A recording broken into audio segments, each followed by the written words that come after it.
Hello बच्चों, let us read this question. Two waves of light in air of wavelength lambda equal to 600 nanometer are initially in phase. They then both travel through a layer of plastic as shown in figure 35-55 with L1 equal to 4 micrometer, L2 equal to 3.5 micrometer and N1 equal to 1.42 and N2 equal to 1.60. What multiple of lambda gives their phase difference after they both have emerged from the layers? तो नीचे हमारा L1 length का plastic layer है जिसका refractive index N1 बराबर दिया है 1.42, L1 हमको दिया रखा है 4 माइक्रोमीटर। ऐसे ऊपर जो प्लास्टिक लेयर है वो L2 लेंथ का है और इसका रिफ्रैक्टिव इंडेक्स N2 ये भी हमको दे रखा है 1.60। दोनों से होकर एक ही लाइट पास हो रही है और ये दोनों के दोनों अर्थात ये जो लाइट है जब लेयर्स में एंटर करते हैं तो उस समय दोनों का फेज सेम है, फेज डिफरेंस 0 है। हमें बताना है कि जब ये लेयर से बाहर होंगे तो हमें मालूम करना है कि दोनों लाइट जो सेम फेज से एंटर कर रहे हैं जब वो इन लेयर से बाहर आएंगे तो उनके बीच में कितने का फेज डिफरेंस होगा और ये हमें लैम्डा के टर्म्स में देना है। तो इस क्वेश्चन के लिए जो की कॉन्सेप्ट है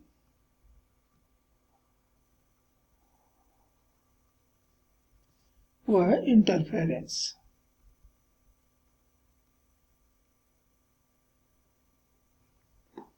हमें मालूम है कि optical path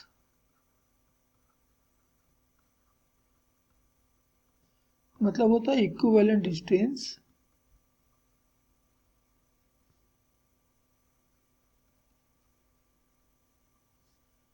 in air of a. इसका मतलब है कि जितने समय में ये N1 रिफ्रैक्टिव इंडेक्स का मीडियम जिसकी लेंथ L1 है क्रॉस करेगा, ठीक उतना ही टाइम में ये एयर में कितना डिस्टेंस चलेगा, इसी को हम कहते हैं ऑप्टिकल पाथ और equivalent distance in air. Medium of length L and refractive index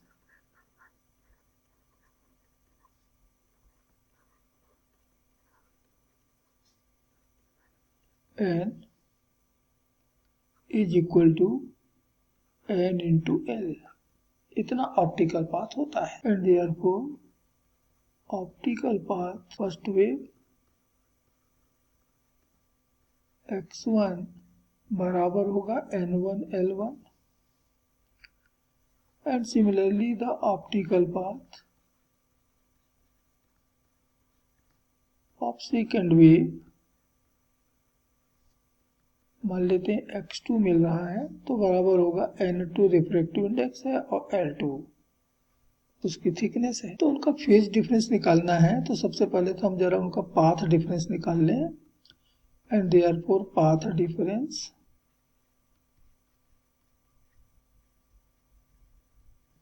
between the waves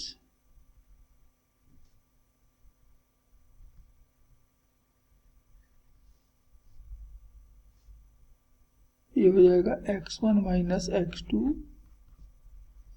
so it is N1 L1 minus N2 L2। अब क्वेश्चन में देखिए N1 दिया है 1.42, L1 दिया है 4 माइक्रोमीटर, इसी तरह से N2 दिया है 1.60 और L2 दिया है 3.50 माइक्रोमीटर।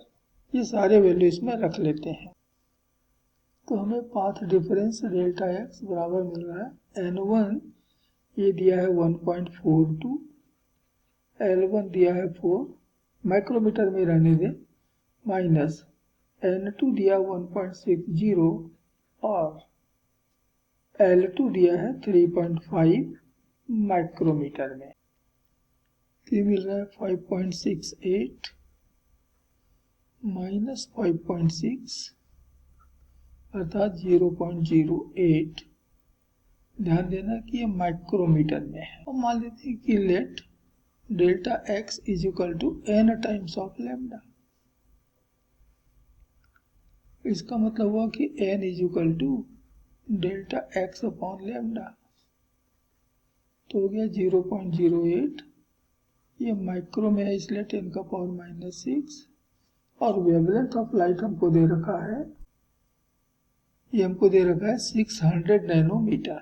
ये वैल्यू वहां रख लेते हैं, तो आ गया 600 इंटू 10 का पावर -9। तो 10 का पावर -6 कैंसिल किया तो इधर बच गया 3। का मतलब हुआ कि n is equal to 0.08 into 10⁻³ ऊपर आ गया अपॉन 600 या 8 इंटू 10